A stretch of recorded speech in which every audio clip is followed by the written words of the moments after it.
Ketika masih ditahan di BNN di Cawang, Jakarta Timur, diam-diam Raffi ternyata sering curhat kepada seorang wanita yang sering dipanggilnya Bunda Teresia.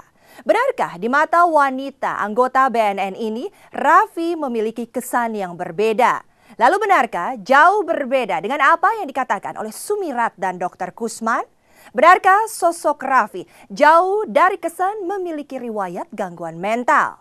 Lantas seperti apakah curhat Raffi kepada Teresia?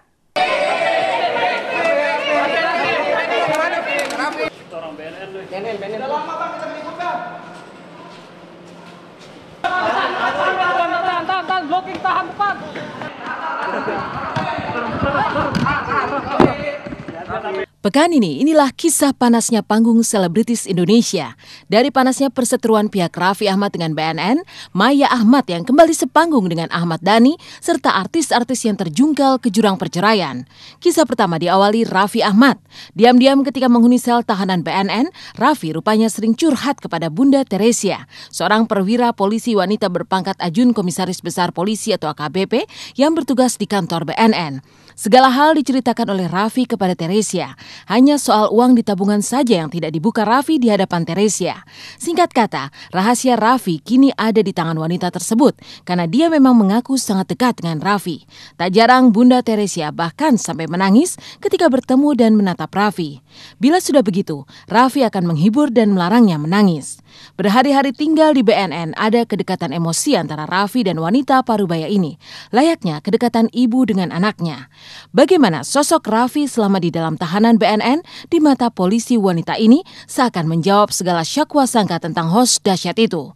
Bila Humas dan Deputi Rehabilitasi menyebut Raffi memiliki riwayat gangguan mental, Bunda Teresia justru melihat Raffi sebagai sosok yang baik, energik, dan memiliki kreativitas tinggi, jauh dari kesan memiliki gangguan mental. Memang saya sayang sekali sama dia ya.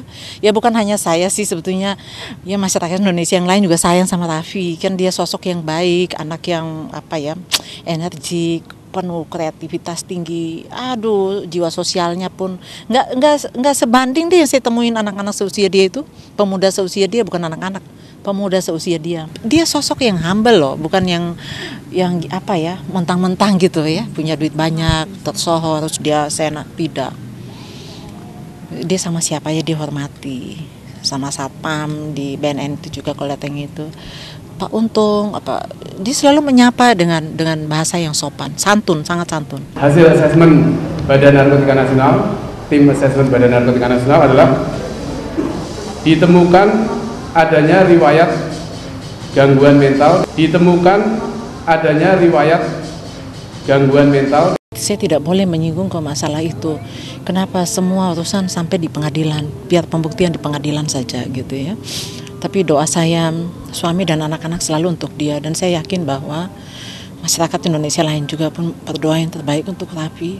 Wah, nggak nerima itu mah, nggak terima. Ya karena saya tahu karakter apa yang sebenarnya dari kecil yang tahu sih. Masa disebut punya kelainan jiwa, itu yang bilang aja yang kelainan jiwanya itu mah, yang ngomongnya nggak terima lah kalau dibilang itu mah. Keluarga juga nggak terima, keluarga juga. Ya ibu juga jelas marah lah. Bilang masa orang kelainan jiwa bisa ngehidupin adiknya, keluarganya, bisa beraktivitas tahu sendiri kalau orang kelainan jiwa gimana coba. Iya itu aja Bang. Tak disangka, tak hanya di luar tahanan Raffi disukai semua kalangan, mulai dari anak-anak hingga kalangan orang tua sebagai sosok yang baik dan ramah. Di dalam BNN sendiri, Raffi nyatanya disukai oleh semua, mulai dari satpam hingga para petugas dan pejabat, termasuk Bunda Teresia. Dan Bunda Teresia rupanya sosok yang paling dekat dengan Raffi semasa Raffi masih di Cawang, Jakarta Timur.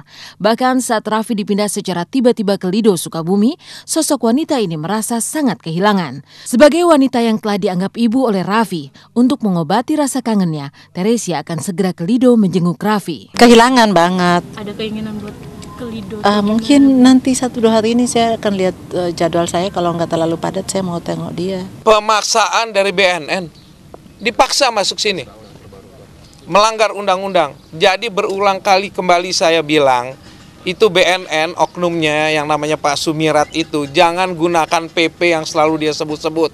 Itu salah. PP itu untuk pengguna dan pecandu dan ketergantungan. Kalau di luar itu tidak boleh dibawa ke rehab. Ini akan jadi besar ini urusan. Hanya karena seorang Raffi, seorang seniman muda mau dihabisi oleh oknum-oknum itu. Ada apa ini? Saya tidak tahu persoalan itu. Yang saya tahu bagaimana saya harus selalu mendukung dia, berikan kekuatan moral untuk dia. Dia harus selalu sehat dan selalu saya berdoa. Di gereja 2 hari Sabtu dan Minggu itu kami suami istri khusus anuin misa khusus untuk dia. Jadi satu gereja di Santo Assisi itu semua berdoa untuk dia hari Sabtu dan Minggu, khususnya untuk ulang tahun. Sabtu kita udah bayar misa untuk dia, Minggu juga. Jadi dua hari itu Sabtu dan Minggu khusus doa tuh dari satu gereja itu buat Raffi, dibacain di meja altar itu oleh pastor. Ketika Raffi dipindahkan dari sel tahanan BNN di Cawang, Jakarta Timur ke Lido, Sukabumi, tak sempat berpamitan kepada Teresia. Ketika itu, Polwan ini tengah bertugas di luar kota. Kembali ke kantor BNN, wanita ini pun mencari Raffi. Ia berteriak-teriak naik ke lantai atas, namun yang dicari tak bisa ditemukan karena sudah menghuni tempat rehabilitasi di Lido, Sukabumi. Kondisi Raffi di tempat rehabilitasi menurut pengacara Hotma Sitompul tidaklah seindah yang diceritakan dokter dari BNN. Tidak ada terapi atau pemeriksaan. Kegiatan Raffi hanya ngobrol dengan teman-temannya serta membersihkan kamar. Hal itu ia dapatkan ketika mengunjungi Raffi hari Sabtu lalu. Nggak ada terapi-terapi menurut saya, menurut dia juga tidak ada. Nggak ada terapi dokter periksa, nggak ada. Nggak ada detok-detok, nggak ada. Yang ngobrol-ngobrol sama teman-temannya, duduk-duduk, bersih-bersihin kamar. Nanti dibilang sama dokter-dokter yang hebat itu, oh itulah terapinya. Kan repot kita semua. Raffi di sana itu kenyataannya dia itu hanya ngepel dan bersih-bersihin kamar aja gitu Pak. Sekarang tunggu dulu. Pasti katanya. Buktinya. Tunggu dulu. Pasti katanya. Kita jangan bicara katanya. Sebagai orang yang paling dekat selama di gedung BNN dan akhirnya dipercaya Raffi sebagai tempat curhat, Teresia menelan sendiri apa yang diceritakan Raffi kepada dirinya. Lebih-lebih menyangkut hukum. Sebagai aparat penegak hukum, ia tak menyiram bara dengan minyak. Polemik yang berkembang saat ini dibiarkan saja berlalu karena semuanya nanti akan terbukti benar salahnya di pengadilan. Curhat Raffi yang berkaitan dengan kasusnya memang tak dibuka oleh Teresia. Lalu bagaimana dengan curhat Raffi yang lain? Soal asmara misalnya, tanpa tedeng aling-aling, pemilik nama lengkap Teresia Mastail ini belak-belakan mengaku kalau Raffi cerita soal kisah asmaranya. Lantas benarkah hati Raffi kini tertambat ke Wanda Hamidah dan sudah melupakan Yuni? Bukankah selama ini hanya Wanda yang hadir di sisi Raffi di saat muncul momen-momen yang membutuhkan pendamping? Cukup saya yang tahu dong, ya cukup saya yang tahu lah. Bocoran sedikit.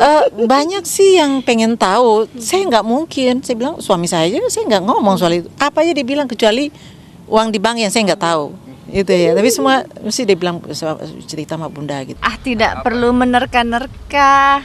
Yes, dalam suatu hubungan itu kan ya biarkan seperti apa adanya aja, mengalir seperti apa adanya, nggak bisa dipaksain juga kan gitu. Masa saya kemudian karena tekanan media dan tekanan masyarakat masa saya harus pacaran, kan enggak juga gitu.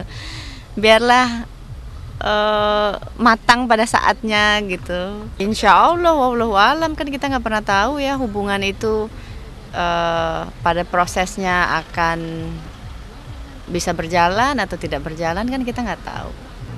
Doain aja deh gitu, doain insya Allah ya. Iya dong, masa mau single terus, kan nggak mau ya, mudah-mudahan ada yang terbaik. Enggak tahu lah, itu semua saya serahkan sama Raffi. Saya seorang ibu hanya kasih nasihat-nasihat, pandangan-pandangan, kriteria nanti untuk seorang istri seperti apa, itu aja deh. Ya rahasia lah. Mengenai sosok Raffi lah gitu, atau gimana gitu. Mamanya tahu kedekatan kami gitu ya, kan Raffi sendiri ngomong ya. Kalau lawyernya ke mamanya, ke teman-temannya kan kalau ada ya masih dia ngomong gitu, dikenalin gitu. Ya mama ucapkan terima kasih buat saya udah mau care sama Raffi. Keberadaan Raffi di tempat terapi dan rehabilitasi Lido Sukabumi oleh pengacara Hotma Sitompul disebutkan tak lepas dari upaya pemaksaan yang dilakukan BNN dan tindakan mempra-peradilankan BNN pun dilakukan oleh Hotma. BNN pun angkat bicara setelah hari Senin lalu Hotma menepati janjinya melakukan pra-peradilan di Pengadilan Negeri Jakarta Timur. Bagaimana reaksi BNN? Benarkah BNN tidak takut dan siap meladeni tindakan Hotma? Lantas benarkah pula rumah Raffi kebanjiran surat dari penggemar? Saksikan Intens di segmen selanjutnya.